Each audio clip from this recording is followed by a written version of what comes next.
The following program is brought to you by Authorial Access Programming. That thanks you for supporting the Sobek community's most trusted source for news from above, below, and around the world. Our emergence will come. Enjoy the show.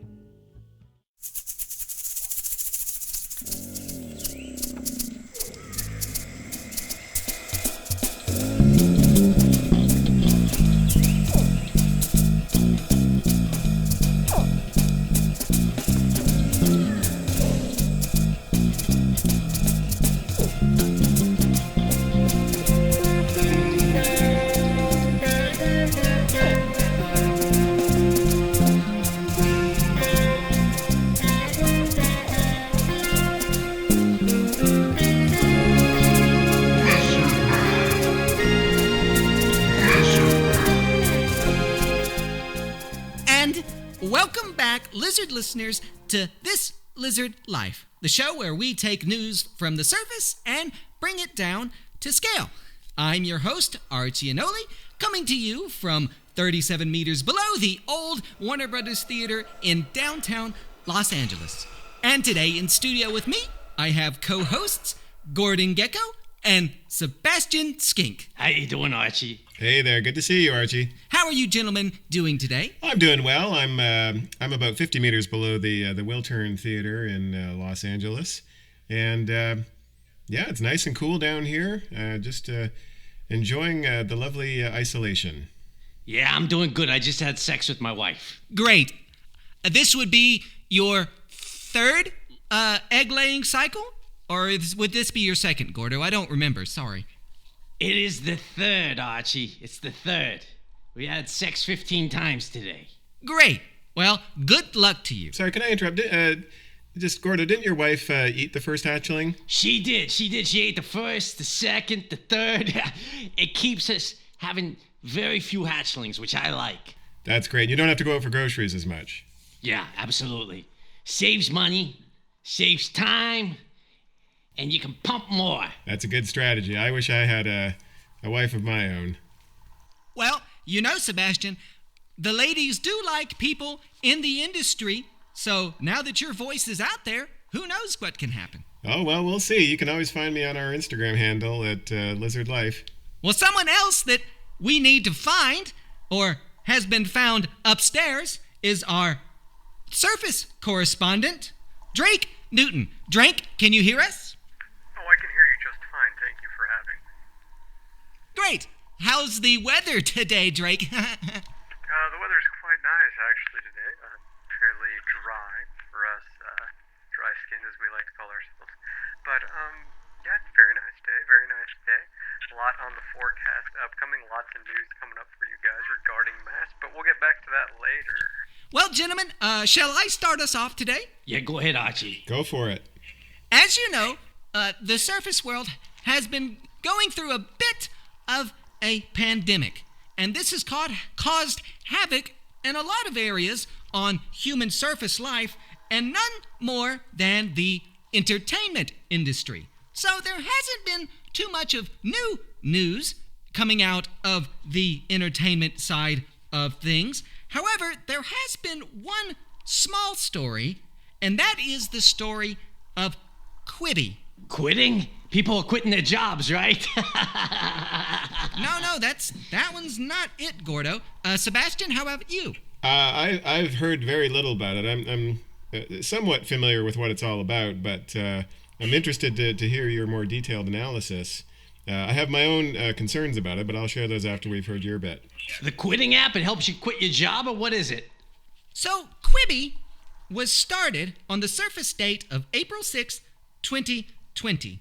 And this was supposed to be the newest and bestest streaming service to hit the interwebs. Now, Quibi was headed by the entertainment industry leader, Jeffrey Katzenberg. This gentleman looked to stake his own claim in the Wild West that was becoming the streaming wars, to separate themselves from the competition like Netflix and Hulu and the Disney Plus.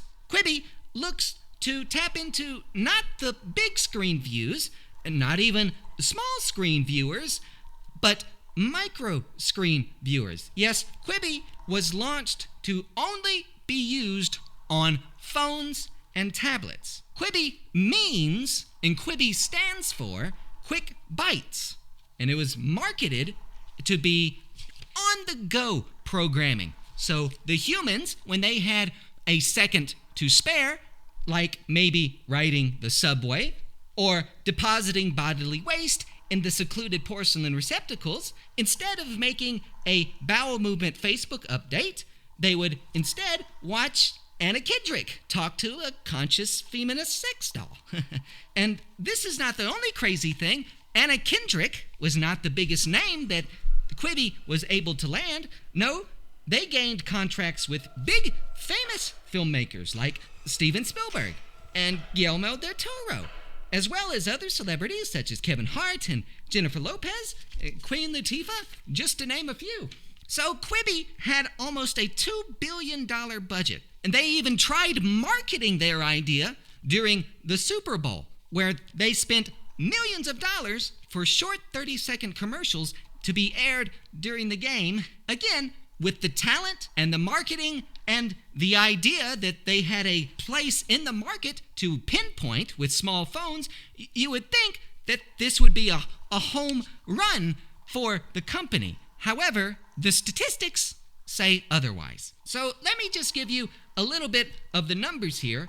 As of April, Netflix had an active user count of 182 million. And that one of those 82 million is me, because I like me some Tiger King. That has been some informative documentary work right there. Disney Plus has also been gaining subscribers since starting just a few months ago. It has over 167 million active users. Now, who would like to guess how many Quibi has? Gordo, give me your best shot. Well, while Gordo's thinking about it, I'll throw it a guess. I'd say, maybe 75? 75? Okay. Drake, would you like to hazard a guess of how many active users Quibi has? 1.2 million. Ooh. And Gordo? I would say that they got at least 5 users. 5. I tell you what, that sounds like a stupid idea anyway, but... Well, you're not the only one that apparently thinks that that is a stupid idea, because Drake was almost right on the dot. They have 1.3 million active users as of April 2020. Go Nudie! Nudie! Nudie! Nudie knows! I don't like that nickname. Get out of here, Nudie. It's a great nickname. You love it, Nudie. You know it. It's going to be that kind of day. Well, people, that kind of guess, it wasn't just a random guess by me. I had quite an idea of Quibi. I've done a little bit of research on them. They are in our wheelhouse, as you might say. Isn't that right? Well, my quibble with Quibi, so to speak, and this may be one of the reasons for so few subscribers that may feel similarly, is that I think it trends us away from classic long-form content. I mean, I know for our purposes, how are we going to lull humans into complacency with our bingeable content, like Stranger Things or the classic 11-hour film Evolution of a Filipino Family, or, the 5.5-hour historical Swedish drama Fanny and Alexander. And I know for myself, I'm watching a lot of Lizard Flicks, our streaming service, and I just finished the 56-hour documentary about our Sobek Supreme Leader called A Lizard and His Dog. So Great film. Great film. Yeah, and I think people want those kind of in-depth, kind of stories, and short-form content simply doesn't do that. Like the guts must be crazy, something like that. Yeah. Yeah, exactly. What do you think, Mr. Anole? What's his name? What's his name? Can you call him his name again? Archie. Well, no, you said you called him Mr. something. Mr. Anole. Oh, okay. I heard anal. Archie Anole.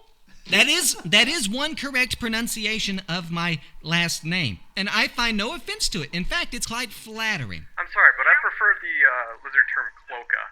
Okay. Just as a scientist. Yeah, we'll go with you, Fruity.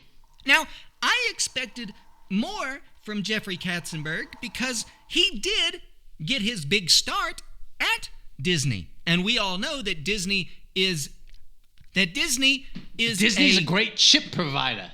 They provide human ear chips like we talked about last time. Disney has been a very good business partner to us. Absolutely. We are in charge over here at the lab at the zoo, in charge charge of keeping Mr. Disney's head frozen in carbon. So yes, that we do have great ties with Disney. Wow, that is impressive. Does he still have his mustache? As times have gone on and trends have changed, we have taken him out of freezing just to shave his mustache and beard and keep him looking presentable. Ah, that's a good idea. Good idea.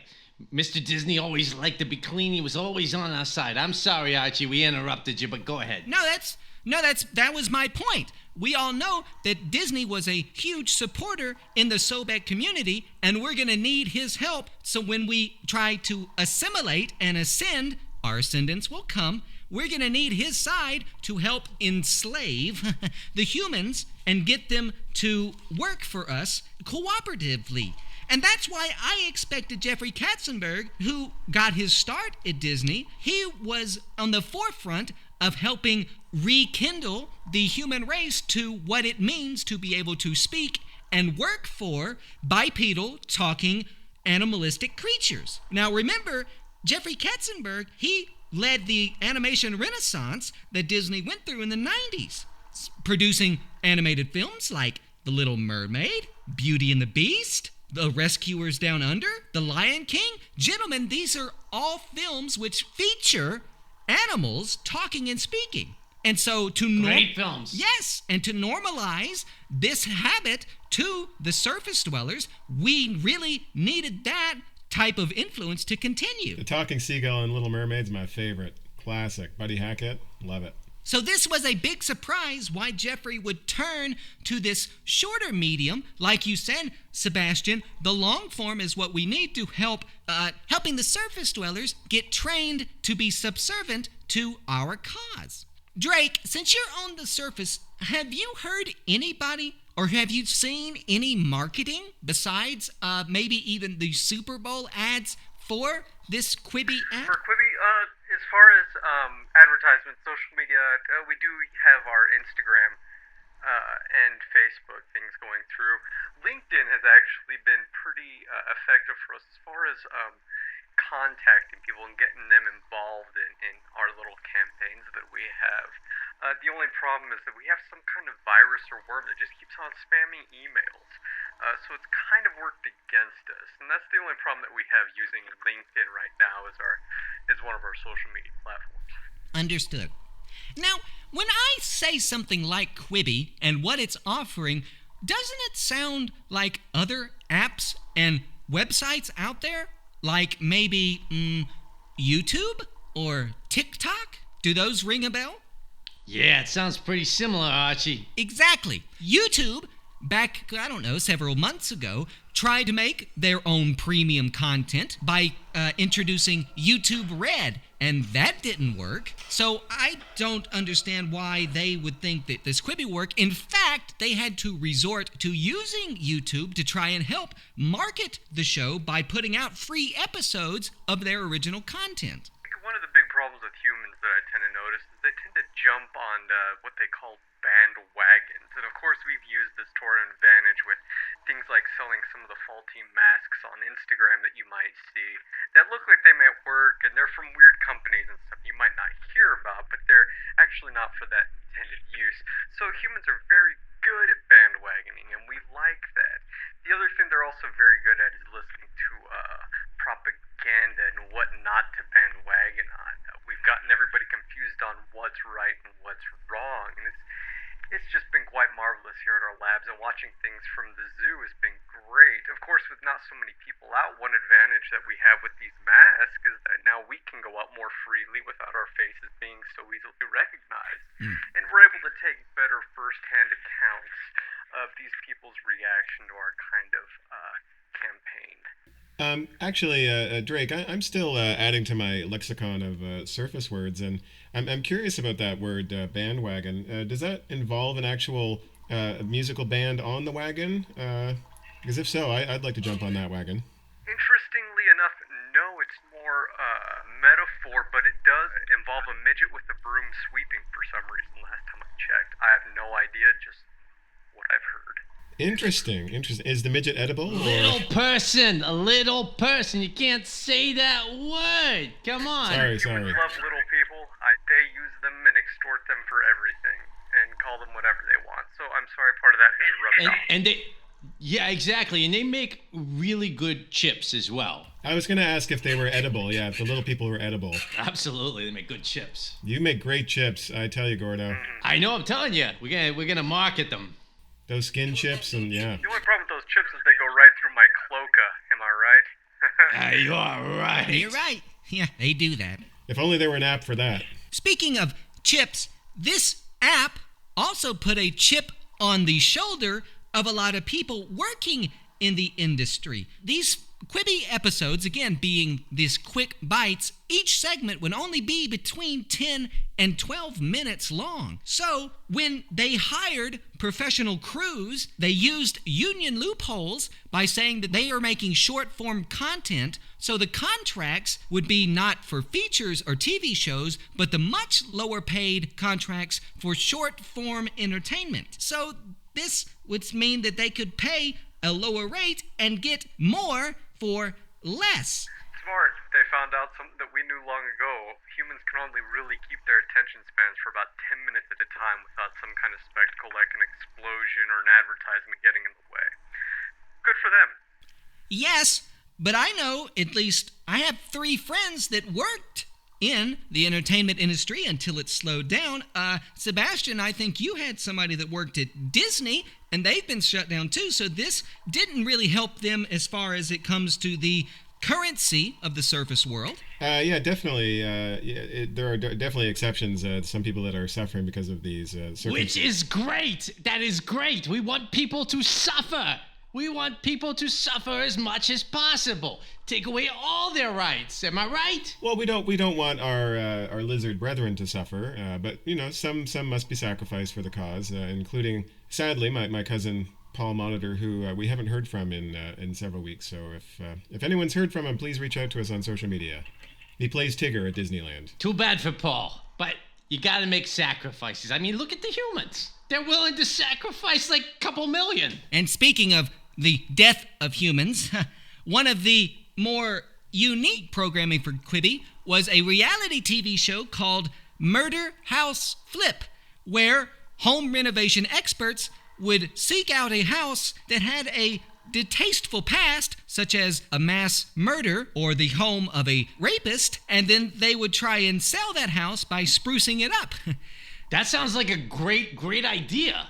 That's like fantastic. That's one of the best human ideas I heard so far. They're moving out of secretly praising it to openly praising it. What can you say? What do you say about honesty? They love rapists and killers. They do like to protect them, as long as they make everybody money. Exactly. So it sounds like that they should have marketed Quibi more to people like us. Instead of whoever they were trying to reach beforehand, I would love to watch Sam Raimi gallivant around the 50 states and tell ghost stories. So I'm ready to watch, except I don't have a cell phone. And the app will not allow you to view on anything except for a small screen. You can't even take a screenshot and share it to social media or make this thing called memes. Drake, do you know what a meme is? It's pronounced meme or meme, and it's some kind of communications tool through humor. Oh, I don't get it. Well, it sounds typical for. It sounds like a typical thing for humans. Me, right? It sure does. That's how we got him. Well, anyway, time will tell if this Quibi does actually turn around. Maybe they just need people to get out of the house and be able to commute on their subways again, so they'll actually pay attention and watch their programming.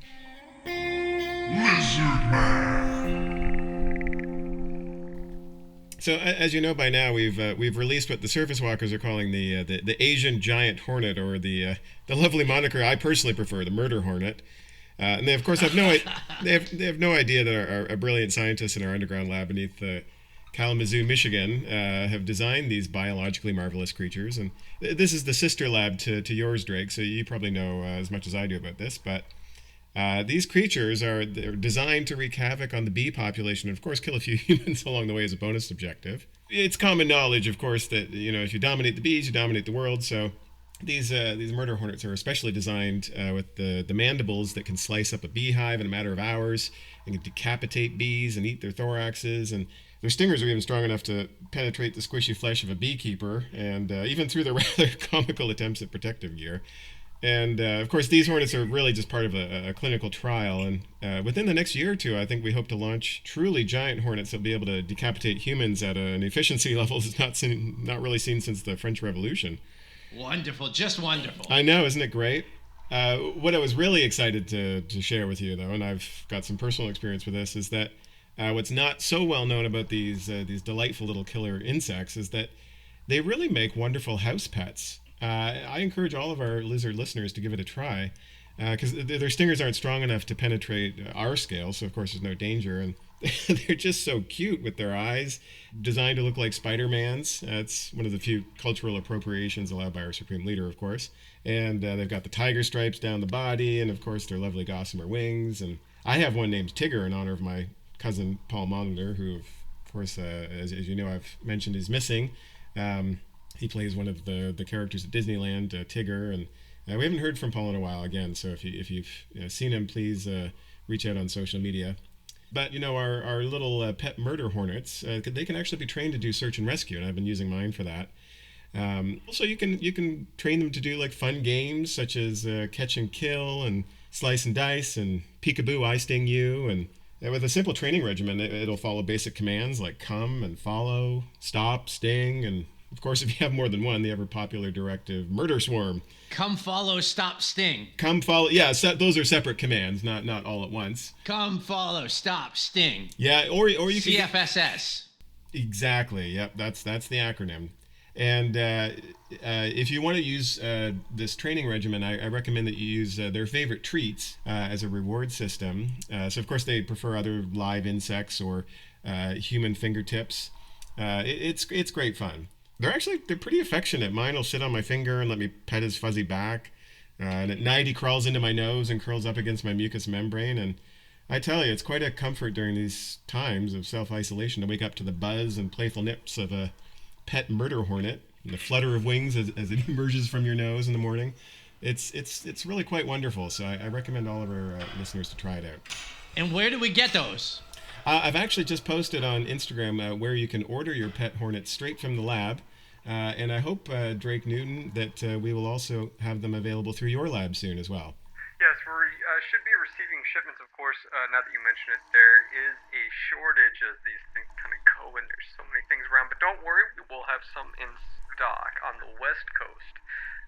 And they will be fairly reasonably priced. We're going to be selling them at very, very low, affordable prices for everybody, and we're just really looking forward to getting those out to people. And if you can, as always, adopt if you can. That sounds right up my alley. My family used to breed locusts 3 years after being a hatchling myself. I grew up with locusts all over the house, so hornets would be the next thing. I have an insect-proof domicile down here, so that would be great. And I've been looking for a companion since we've all been stuck inside. So thank you, Sebastian. Thank you for that report. Of course. Anything I can do to serve our listeners. So, we finally had a picture that came out just a few hours ago of the leader of the American colony, the President Donald Trump. Finally, he himself had to don one of these protective masks. And I know that you, Drake, and you, Gordo, have been keeping us up to date with how the masks have been turning out. So let's get that update from you two, please. You can go ahead first, Craig. It's Drake. Craig? Craig. Yes, Drake Newton. I thought it was Fig Newton. Oh, yeah, whatever, Nudie. Go ahead. And it's Dr. Dr. Nudie. Dr. Drake Newton. And I have this to say. Donald Trump is fat. He is a morbidly obese human man. That is Donald Trump. Anyway, with the mask, because as I had mentioned before, yes, the N95s have, of course, worked very well for humans, and are re-releasing of the supposedly Chinese-made masks that are just for outdoor recreation and Yeah. were made way before the COVID outbreak. Those have been selling wonderfully, and they are still spreading the virus. So please keep continuing to use those cheap knockoff brands. That's fantastic. I'm actually trying. We have a little campaign to get people to stop. I mean, it's working really well. Nobody's wearing them. I mean, we got 30% people wearing them, which is great, right? And then on top of it, like Nudie said, they're wearing ones that don't work. You put ones that don't work. Some people don't have it. It's great. Exactly. It's great. And also, we finally got the human president himself taking hydrochloroquine for supposedly for this virus. Or sorry, not hydrochloroquine. Even I forget how to pronounce it. I think it's hydrochloroquine. Hydrochloroform? No. That's something we use when we need to knock a human out. Oh, I use it as an aphrodisiac, but it's been a while. Yeah, on a human? Oh, no. I wouldn't stoop that low. I mean, other lizards, of course. Ah, I see. That's good, yeah. It's like one of those pills you use in the bar. Mr. Anole, we have the president taking hydroxychloroquine finally. Hydroxychloroquine, chloroquine, however the humans want to pronounce it. That's great. You got him taking hydroxychloroquine. It's better than hydroxychloro-10 or hydroxychloro-11. Hydroxychloroquine, chloroquine, however the humans want to pronounce it. We finally got him taking that. So, part of our simulation progress, and that was phase 2, is taking off fairly well. And with that fairly great breaking news, we are popping the champagne over here because phase 3 should be along shortly. And what is phase 3 exactly? Phase 3 is everybody taking hydroxychloroquine or chloroquine, however they want to pronounce it. That is everybody taking that, and everybody finally infected with the virus. That would be amazing. It's looking good out there. I'm telling you, it's looking really good. It is looking good, and fooling the president and his staff into having him take that is finally just been, needless to say, the nail in the coffin. Who was in on that? Who convinced him? Oh, of course, McConnell was in on that. Yeah, he's one of us, of course. There have been numerous people who had their, should I say, tails in the stew pot in this plan, and luckily everything is pulled off fairly well. That sounds amazing. Yes, and Archie, hopefully your viewers will be very happy to hear such news. Oh, they will. Yes, our viewers will be extremely happy. That has been, as Sebastian can tell you, that has been our highest trending topic on our social media platform and our website. In fact, our next episode, we are going to have an infection rate raffle. So if one of our viewers out there can guess the correct number of infected that has taken place over the entire world, or if whoever gets the closest, they will get a 20% discount on the Disney Disguise database whenever it starts reproduction after phase 3. That's right. And what else we're doing? We're doing the countdown to 1 million. So what we at? We're almost at 100,000, right? We're hoping that countdown to 1 million happens by December. So each week we're going to be counting down, and I think we can get that. They're saying that toll's going to go up to 3,000 a day in June, which is great news. Great news. Great to hear we're lifting that curve up. Right on track on the countdown to 1 million. Countdown to 1 million. And you can follow some of this campaign on our social media account just by putting in hashtag lift the curve. That's brilliant, Sebastian. Lift the curve. Lift the curve, turn on the respirator. Lift the curve, turn on the respirator. Lift the curve, turn on the respirator. You have a beautiful singing voice, Gordo, may I just say. Thank you. My wife thinks so too. Well, no wonder you're getting 15 times. I'm lifting the curve. She puts on the respirator. Oh. All right, Gordo, I think it's time for you to go put that energy to good use somewhere else in the house. And that is just about our time, ladies and gentlemen. Any closing remarks, Gordo? Well, I just want to thank you, Archie. You've been a great host, and I think we're going to get that countdown to 1 million going starting next week. We're going to really get into that. Thank you, Gordo. Are we still on for Underground Golf next Tuesday? Absolutely. Underground golf anytime you want, Archie. It's always a hole in one. Sebastian, any closing remarks for the folks? Just once again, follow our campaign, Lift the Curve, and once again... Turn on the respirator! Exactly. I may have to add that in. Again, some concern for my cousin Paul Monitor, who played Tigger at the Disneyland Parks, hasn't been seen in quite a while. You might see my pet Hornet out doing searches and scans of the area, but if you see him, just please reach out to me on Lizard Life on Instagram. And Drake, our man getting a tan upstairs, do we need to send anything up for you? No, not at all. I am fairly well equipped. Everybody, have a nice day. Be careful. And, shed well.